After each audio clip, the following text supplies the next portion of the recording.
America, Iran, Israel और रूस इस वक्त एक ऐसे मोड़ पर खड़े हैं जहां से पूरी दुनिया का नक्शा बदलने वाला है। 2 हफ्तों का वो सीज फायर जिसने दुनिया को थोड़ी राहत की सांस दी थी, अब चंद घंटों में खत्म होने वाला है और इसके साथ ही खत्म होने वाली है शांति की आखिरी उम्मीद। पाकिस्तान के जरिए होने वाली शांति वार्ता भी पूरी तरह फेल होने के कगार पर है, क्योंकि अमेरिका ने साफ कह दिया है कि वो अपनी नाकेबंदी नहीं हटाएगा और ईरान अपनी जिद पर अड़ा है कि वो हॉर्मुज के रास्ते को बंद करके ही दम लेगा। लेकिन इस महाविनाश के माहौल के बीच एक ऐसी खबर आई है जिसने सुपर पावर्स के होश उड़ा दिए हैं।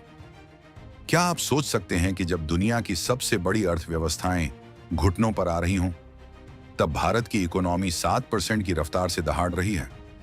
आखिर भारत के पास वो कौन सी जादुई ढाल है जो मिडिल ईस्ट के इस बवंडर में भी हमें सुरक्षित रखे हुए हैं? मिडिल ईस्ट का ये संकट कोई मामूली तनातनी नहीं है। ये एक ऐसा चक्रव्यूह है जिसमें पूरी दुनिया फंसती जा रही है। हॉर्मुज जलड़ मरुमध्य यानी स्ट्रेट ऑफ हॉर्मुज को दुनिया की गर्दन कहा जाता है और ईरान ने इस वक्त उसी गर्दन पर हाथ रख दिया है। अगर ये रास्ता पूरी तरह बंद हो गया तो दुनिया का 1/3 तेल सप्लाई ठप हो जाएगा। आप अंदाजा लगाइए कि जब सप्लाई लाइन कट जाएगी तो पेट्रोल डीजल के दाम कहां पहुंचेंगे। अमेरिका और इजराइल की सेनाएं हाई अलर्ट पर हैं और किसी भी वक्त ईरान के ठिकानों पर एक्शन शुरू हो सकता है। ईरान ने भी अपनी मिसाइलें तैनात कर दी हैं, लेकिन इस तनाव के बीच सबसे बड़ा सवाल ये है कि भारत कैसे बच रहा है। एसबीआई की जो ताजा रिसर्च रिपोर्ट सामने आई है, उसने अर्थशास्त्रियों के दिमाग की बत्ती जला दी है। जब यूरोप और अमेरिका की ग्रोथ रेट 1-2% के लिए तरस रही है, तब भारत का ये 7% का आंकड़ा किसी अजूबे से कम नहीं है। ये भारत की ताकत है या हमारी कोई बहुत बड़ी प्लानिंग? ईरान की जिद को समझिए। ईरान का कहना है कि जब तक अमेरिका उस पर लगाए गए कड़े प्रतिबंध नहीं हटाता, तब तक वो दुनिया को तेल नहीं ले जाने देगा। हॉर्मुज स्ट्रेट महज कुछ किलोमीटर चौड़ा एक ऐसा रास्ता है जहां से दुनिया का सबसे ज्यादा कच्चा तेल गुजरता है। अमेरिका ने वहां अपनी नेवी की भारी तैनाती कर दी है ताकि ईरान इस रास्ते को ब्लॉक न कर सके। लेकिन ईरान ने साफ कर दिया है कि अगर उस पर हमला हुआ तो वो इस पूरे इलाके को कब्रिस्तान बना देगा। पाकिस्तान इस बीच मीडिएटर बनने की कोशिश कर रहा था, लेकिन अमेरिका की जिद और ईरान के गुस्से ने उसे पीछे हटने पर मजबूर कर दिया है। दुनिया के शेयर मार्केट इस वक्त लाल निशान में डूब रहे हैं। जापान से लेकर लंदन तक के इन्वेस्टर्स के हाथ पांव फूल रहे हैं। लेकिन तभी दिल्ली से एक आवाज आती है जो पूरी दुनिया में गूंज जाती है। ये आवाज है भारत की अटूट इकोनॉमी की, जो इस जंग के बीच भी रिकॉर्ड तोड़ प्रदर्शन कर रही है। एसबीआई की रिपोर्ट में जो आंकड़े दिए गए हैं वो कोई साधारण नंबर नहीं है। ये भारत की उस इकोनॉमिक शील्ड की कहानी बयां करते हैं जिसे हमने पिछले कुछ सालों में तैयार किया है। रिपोर्ट कहती है कि मिडिल ईस्ट में आग लगी हो या हॉर्मुज का रास्ता बंद हो जाए, भारत की विकास दर यानी जीडीपी ग्रोथ 7% के पार ही रहेगी। लोग पूछ रहे हैं कि ये कैसे मुमकिन है। जब कच्चा तेल महंगा होगा तो भारत जैसा देश जो अपनी जरूरत का 80% तेल इंपोर्ट करता है, वो कैसे सुरक्षित रह सकता है? इसका जवाब है भारत की स्ट्रेटेजिक ऑटोनॉमी। हमने रूस से सस्ता तेल खरीदा, हमने अपने खजाने को भरा और हमने अपनी सप्लाई चेन को इतना डाइवर्सिफाई कर दिया कि अब हम किसी एक रास्ते के भरोसे नहीं बैठे हैं। भारत ने दुनिया को दिखा दिया है कि 2026 का ये नया भारत दबाव में नहीं आता, बल्कि दबाव को अवसर में बदलना जानता है। इस थ्रिलर को थोड़ा और गहराई से समझते हैं। सोचिए, एक तरफ युद्ध के नगाड़े बज रहे हैं, मिसाइलें तैयार हैं, अमेरिका की नेवी हॉर्मुज के मुहाने पर खड़ी है और दूसरी तरफ भारत के बाजारों में रौनक है, फैक्ट्रियों में काम चल रहा है और हमारे स्टार्टअप्स दुनिया को टक्कर दे रहे हैं। ये किसी करिश्मे से कम नहीं है। मिडिल ईस्ट का संकट सीधे तौर पर एनर्जी सिक्योरिटी से जुड़ा है। अगर हॉर्मुज बंद हुआ तो ग्लोबल शिपिंग कॉस्ट बढ़ जाएगी, माल ढुलाई महंगी होगी तो महंगाई बढ़ेगी। लेकिन भारत ने इसका काट पहले ही ढूंढ लिया है। एसबीआई रिसर्च के मुताबिक भारत का घरेलू कंजम्पशन यानी देश के अंदर की मांग इतनी तगड़ी है कि हमें ग्लोबल मंदी का ज्यादा असर नहीं होगा। हमारे पास विदेशी मुद्रा भंडार यानी फॉरेक्स रिजर्व का वो पहाड़ है जो किसी भी आर्थिक सुनामी को रोकने में सक्षम है। दुनिया आज हैरान है कि भारत ने ये सब कैसे किया। चीन की इकोनॉमी सुस्त पड़ रही है, वहां की मैन्युफैक्चरिंग यूनिट्स परेशान हैं, लेकिन भारत अपनी रफ्तार बढ़ा रहा है। ईरान के साथ हमारे रिश्ते भी अच्छे हैं और अमेरिका के साथ भी हमारी पार्टनरशिप गहरी है। ये भारत की वो बैलेंसिंग एक्ट है जिसे आज पूरी दुनिया इंडियन मॉडल कह रही है। जब खाड़ी के देशों में तनाव चरम पर है, तब भारत अपने चाबहार पोर्ट के जरिए और IMIC यानी India middle east Europe economic corridor के विजन के साथ आगे बढ़ रहा है। हालांकि जंग ने कुछ प्रोजेक्ट्स पर सवालिया निशान लगा दिए हैं, लेकिन भारत की ग्रोथ रेट की आंधी इन सब रुकावटों को उड़ा देने के लिए काफी है। यहाँ एक और बड़ा मोड़ है। सीज फायर खत्म होने में अब महज कुछ ही मिनट बचे हैं। अगर ईरान ने अपनी धमकी पर अमल किया और होर्मुज को पूरी तरह सील कर दिया तो दुनिया भर में हाहाकार मच जाएगा। अमेरिका के लिए यह नाक की लड़ाई बन चुकी है। ट्रंप प्रशासन पर दबाव है कि वो ईरान को सबक सिखाए, लेकिन ईरान भी अब 20 साल पुराना ईरान नहीं रहा।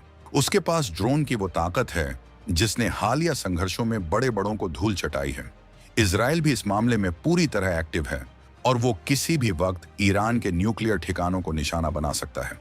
अगर ऐसा हुआ तो ये जंग सिर्फ 2 देशों की नहीं रहेगी, ये पूरी दुनिया को अपनी चपेट में ले लेगी। लेकिन भारत के लिए ये अग्नि परीक्षा है और अब तक के आंकड़ों के हिसाब से भारत इस परीक्षा में गोल्ड मेडल लाता दिख रहा है। SBI की रिपोर्ट का एक एक पन्ना ये चीख चीख कर कह रहा है कि भारत की बुनियाद अब बहुत मजबूत हो चुकी है।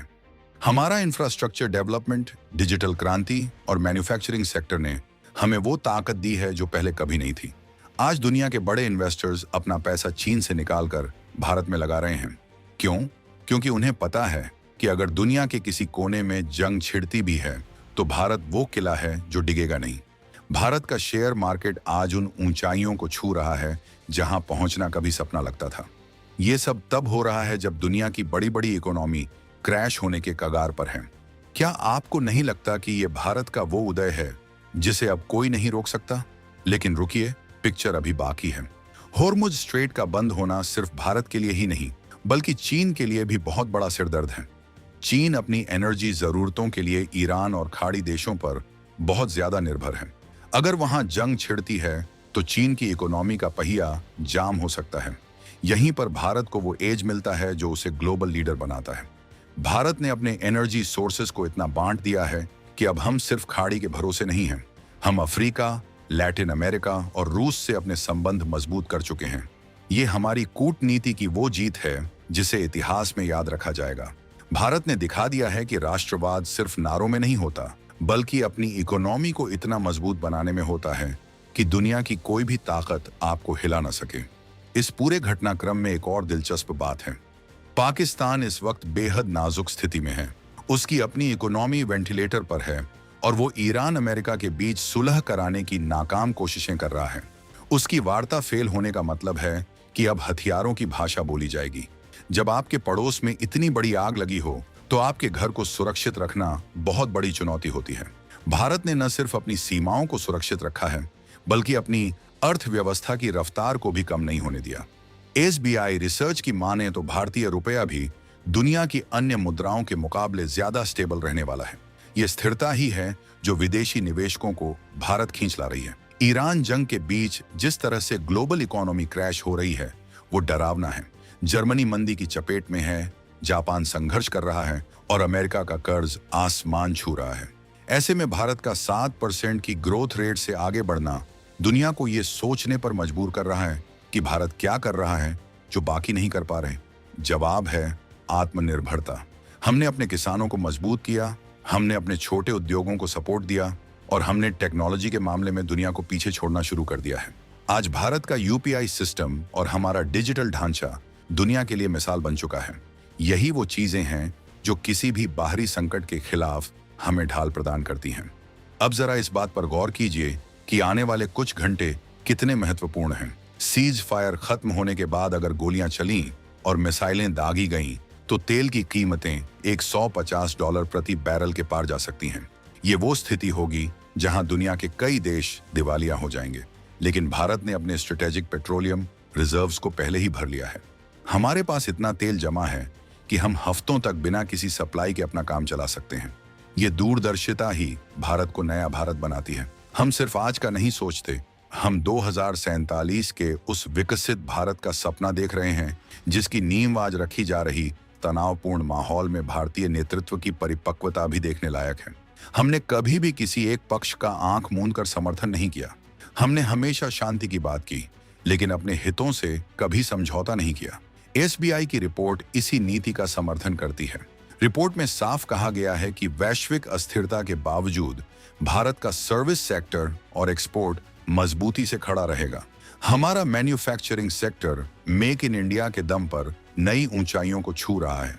आज दुनिया की बड़ी कंपनियां अपनी फैक्ट्रियां भारत में शिफ्ट कर रही हैं, क्योंकि उन्हें पता है कि यहाँ स्टेबिलिटी है, यहाँ ग्रोथ है और यहाँ एक ऐसा नेतृत्व है जो कड़े फैसले लेने से डरता नहीं है।